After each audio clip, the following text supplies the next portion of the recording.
Hello everyone, in this video we will learn how to extract phone number from text in Excel. So let's start. This is my Excel and here you can see I have a data.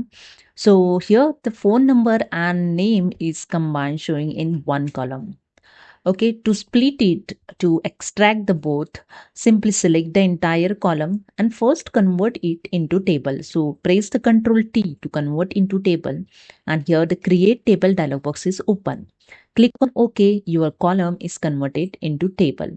Okay, then go to the data tab.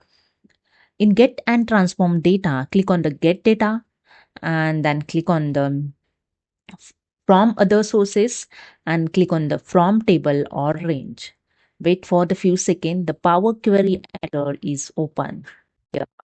Okay. So now simply select the column. Okay. Go to the home tab. In split column option, you can see the transform group in split column option is available. Just click on this drop down arrow and click on the by non-digit to digit. Okay. And here you can see your data it's split quickly. Again, go to the home tab and click on the close and load and wait for the few seconds. The one sheet is added of your Power Query data. Okay.